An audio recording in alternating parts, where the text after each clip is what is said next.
So memory is a weird, weird thing for a lot of people, obviously. Little story time. My grandmother on my father's side was very religious, was very quiet, had her hair beautiful silver braided down to the small of her back. My entire life, she was the most graceful, kind, quiet woman until she lost her mind.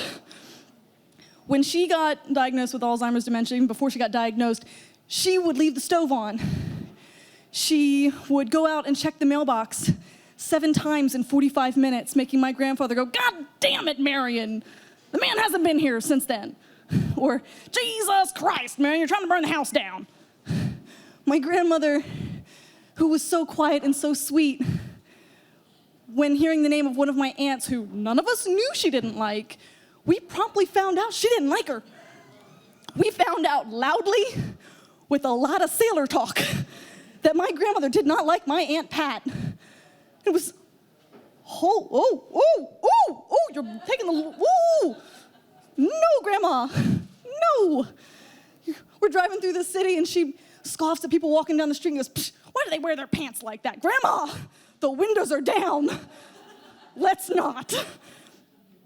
So when my grandfather developed pneumonia and was hospitalized, my grandmother went to live with my aunt on my father's side, and my cousins never forgave me for not having been the one to have to care for my grandmother in her ailing age. I took care of my mother's side grandmother, my maternal grandmother, not my paternal grandmother, and I had had enough after watching one pass away in one of my spare bedrooms. I couldn't handle another one. So the cousins were very upset with me, and they decided to kind of have their little moment of revenge at my grandfather's funeral, where I walked in ready to mourn with everyone the passing of my grandfather, and they said, "Ashley, you haven't been on grandma duty. Here's Grandma. Attend."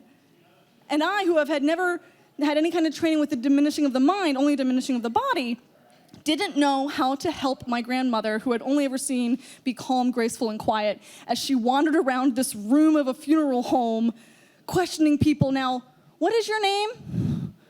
Where am I? I have to get my son off the bus soon. Grandma, can we go sit down, please? Let's go sit down." Okay. So we kind of get out of the receiving line. We're about an hour in. I've tried to deflect as many people as I can, and no one actually seemed to have been told my grandmother had a diminishing mind. So everyone's coming up, "Oh, Marion, how are you doing? Oh, Marion, how you holding up?" And my grandmother goes, "Oh, as pretty as pretty does. Oh, well, I'm doing the best I can." And I finally get her set down, and one little old lady didn't get the memo that we were trying to shoo people away, and she kind of plops down in front with her cane. And it's like, "How are you doing?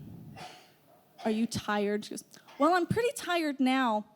But they tell me there's a man in a box up there that I gotta bury later, so I think I'm gonna be a lot more tired later." And I'm like, Grandma, no!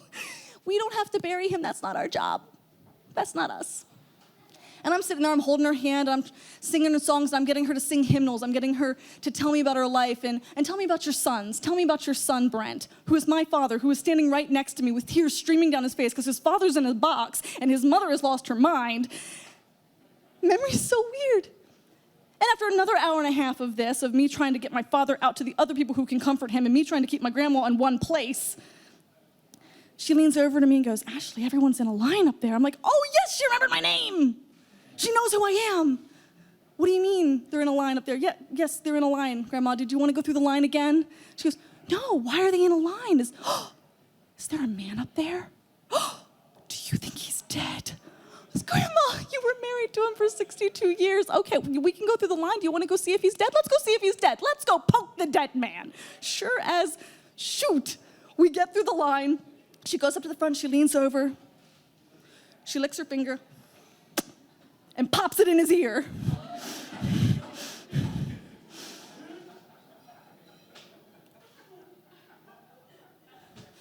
"Okay, Grandma." And I can hear my grandfather in my head floating above the corpse going, "God damn it, Marion, Jesus Christ. You couldn't give a man a modicum of dignity."